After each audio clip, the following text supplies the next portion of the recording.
I think Florida State's going to need to make at least 2 coaching changes after this season. What do you think?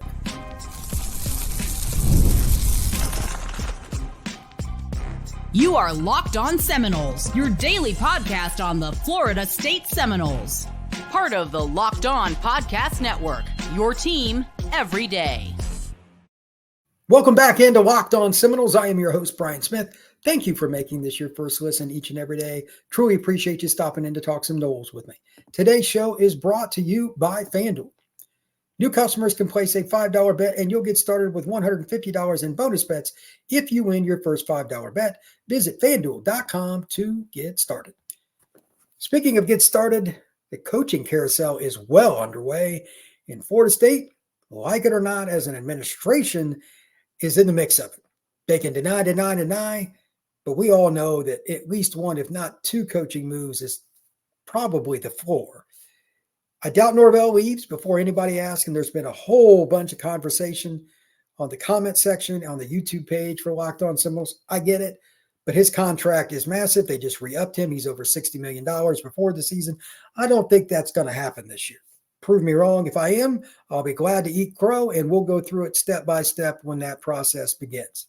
Until then, this show is about the assistant coaches, how it's impacted by the head coaching moves in college football, what Florida State's biggest hurdles are really with the boosters. There's so much complexity to this. It's all encompassing. So we're going to get started with what Florida State needs, why I think certain guys got to go, and then we'll go from there. I want some of your comments as well. First off, Florida State, we're talking about 2 spots that I think are minimum, and I'm being kind. 2 is the easy number. Alex Atkins as an offensive coordinator got to go. If you want to keep Alex around as the O-line coach, that's possible. I could at least, from my perspective, everybody certainly has their own. You can try and convince me otherwise. Here is why I think that he should probably be let go in general. I'm a person that believes in long-term consistency. Prove it to me more than a year. I want to see it throughout your tenure at whatever job you're doing. Florida State from the 21 and 22 classes did so poorly with O-line recruiting compared to what we're seeing in results on the field. Alex is responsible in ways, whether he recruited all of them or not, even the 20 class. These are the guys you got to make it work. This Florida State. Has he done that? No. Was he a part of that recruiting process for most of those guys? Yes. Are they producing?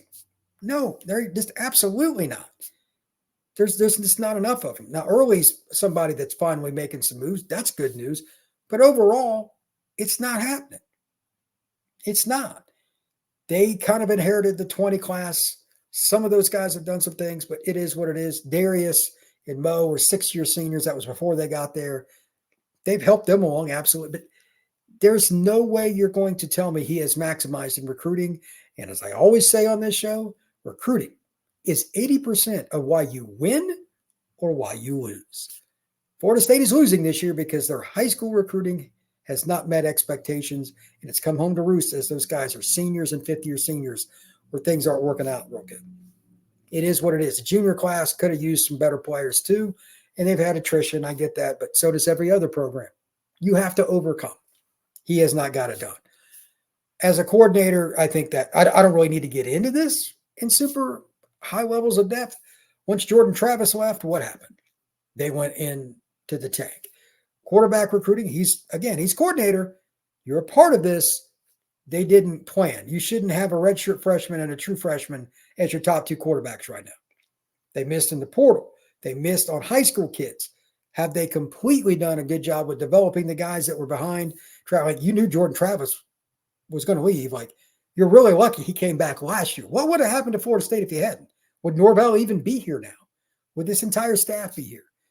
The amount of disarray this offense has been in since Jordan Travis got injured last year is insane. Prove me wrong, but Alex Atkins needs to go. Second, I could still have the conversation because I've heard he's a good guy. I don't know him. But I don't think Randy Shannon is a whole lot different than Alex Atkins. Prove me wrong once again. Mediocre recruiter. I've heard that from people that have covered Florida. and Miami, the other schools he's been at. He's a legend at the U, and they still don't want him anywhere around there. Can't recruit that well. It's too inconsistent. It's all over the map.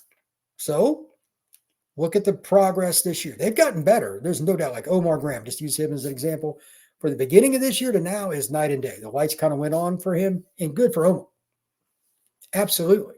But there hasn't been enough of that consistently from the Florida State freshmen, sophomores, juniors that we need to see. And he also, again, is not an elite recruiter. This is Florida State. It's not a hard place to recruit. You can get anybody you want in academically, pretty much. You're within a 400-mile radius, about as dead center as you can get from top talent in the nation. And you have a history with national championship rings and trophies out in front of the football office. It's not that hard. You're in Florida, for crying out loud. And they're struggling with this. So those are the two minimum. In addition to them, these are the guys, and this is more dicey for me. Odell Higgins as a D-line coach. I've heard a lot of people on my Locked On Seminoles YouTube page mention that he needs to go.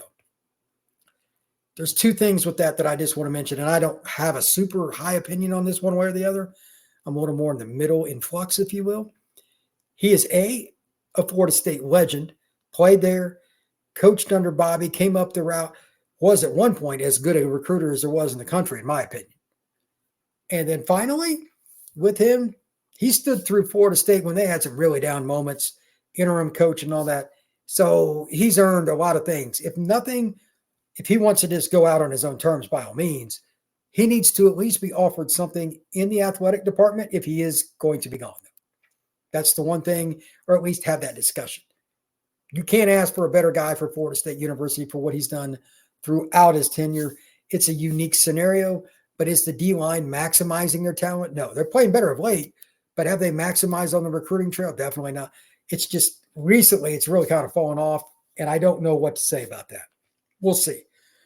Tight end. That's a position where the upperclassmen have not produced the way they should. Jack West, just use him as one.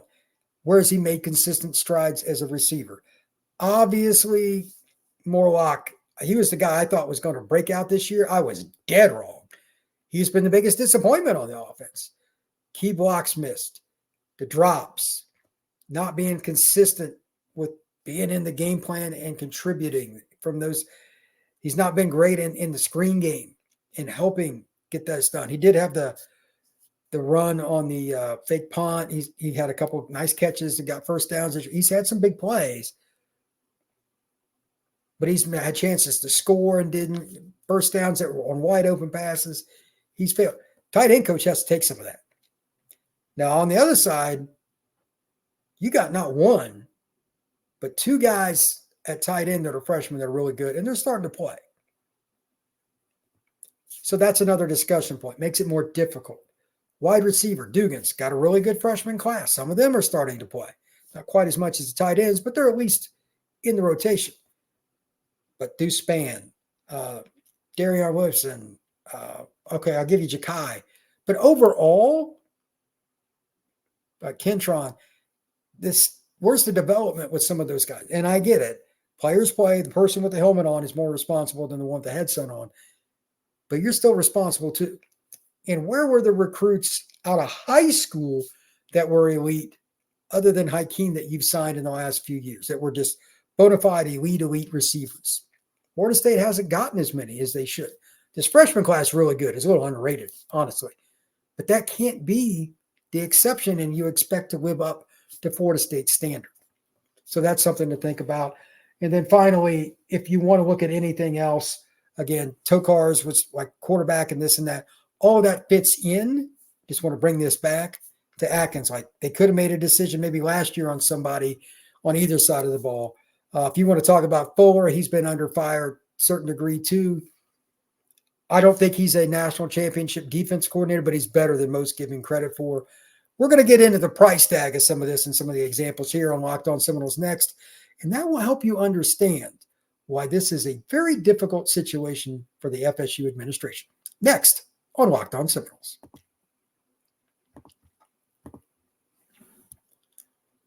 Get ready to tackle the NFL action with FanDuel, America's #1 sportsbook. Because right now, new customers can bet $5 and get $150 in bonus bets if you win. The FanDuel Sportsbook app gives you everything you need to place live bets on the NFL all in one place. So when you get a hunch in the middle of the game, you can check out the latest stats, view live play-by-play, and so much more on the same page where you place your bets. Just visit FanDuel.com to join today. You'll get started with $150 in bonus bets if you win your first $5 bet. That's FanDuel.com. Never waste a hunch and make every moment more with FanDuel, an official sportsbook partner of the NFL. How much do you think the going rate is for a top-end offensive coordinator in college football? Just take a moment and think about it. If you know the number, that's fine, but just take a moment and think about it. Now, doing a little research and kind of looking at different coaches, the programs they're at, and then using Football Scoop as the barometer with the numbers, the bottom end of the top 10 is 1.4 million. Alex Atkins, ironically, is at 1.25. So he's just below that. So A, if he goes, you got to pay it. B, you got to hire somebody else. And the top of that board is Denbrock at Notre Dame. He was at LSU last year with Jaden Daniels and the year before. So you're talking about a big-time opportunity for some coach to go to Florida State. But is Florida State going to be in that market? Here's why I ask. You have the ACC case with the grant of rights. The lawyer fees and all that stuff, I'm sure there are a lot of not very friendly things going on there. But even so, you're still not making as much. That's why you're in the case, because the ACC is not nearly as profitable as the Southeastern Conference or Big Ten. B, the renovations to Doak Campbell Stadium and around it are not cheap. How much of that is tying up your boosters, tying up your revenue that you're making, or any other sources that you have? That's a big question. That's an eternal thing, but they have to project for other projects they got coming up, et cetera, as well. And then C, the market. Again, it kind of ties back in to what I mentioned a few minutes ago. Denbrock's making 2.1, according to Football Scoop. I've heard as much as 2.25, depending on how you look at bonuses. Is Florida State willing to do that? And if they are not, how much does it impact the following? Boosters give money when you win. Boosters give money when you recruit at a high level. That's not something we're seeing enough of with Florida State from a volume standpoint, but that's for another day. But they also donate when you hire the guy or the gal that they want as the AD, the head coach, the strength and conditioning coach, whatever it may be. If Florida State goes on the cheap, they could actually lose more money because the boosters don't donate. You're 1-7 right now. You're not going to a bowl. This is the most disastrous season since before Bobby Bowden took over in the mid-'70s. Florida State's in a really weird spot right here with timing, the competition, and the financial aspect of it. Let me delve into something else. The competition for top assistants is wild. Let me use Rhett Lashlee as an example. He was at Miami a few years ago, did pretty good. He came up under the Gus Malzahn tree, but he's more pass happy than Gus ever was, and he's far more balanced coach. Kevin Jennings, because SMU played Florida State early this year, he was in like his second start. He tore the Noles apart. He can run it, he can throw it, he can diagnose. So Rhett Lashlee can coach. Rhett is about to be on the other end of this. He's going to have people trying to grab his assistant. Florida State might try to grab one. Just a school like SMU who has deep pockets because of the oil money in that state, among other things. Do they keep a school like Florida State? Do they keep a school like Oklahoma, who they fired their OC, like whoever their coordinator is? And I know Lashlee's the primary guy with their offense because he's a former quarterback himself, played at Arkansas. But can they keep him? How much would they have to spend? Florida State's going to be in these kind of conversations, and I'm just using SMU as one example, across the board. It's expensive, it's time-consuming, and it is absolutely difficult to figure out. College football coaching moves, even at the coordinator level, are extremely difficult to project. At the last minute, somebody could come in and swoop away the contract you thought was all laid out for a guy, but they just offered $200K more, and the wife for that individual, well, I'd rather live here or whatever. Or it could be opposite. That's less money, but I'd rather live there. So many complexities. Florida State is in a very, very difficult spot. When we come back, I'm going to talk a little bit about Deion Sanders, the impact of the big name coaches, and why it's not always what it seems to be. You can apply this to OCs, head coaches, whatever you want. That's next on Locked On Seminoles.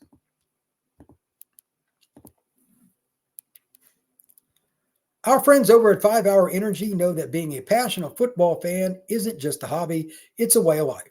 It takes a lot of energy to power through all-day tailgates, touchdown celebrations, or an agonizing second overtime, which is why we've created the Stand the Fan 5 Hour Energy Shot with a special flavor called Fan Fuel.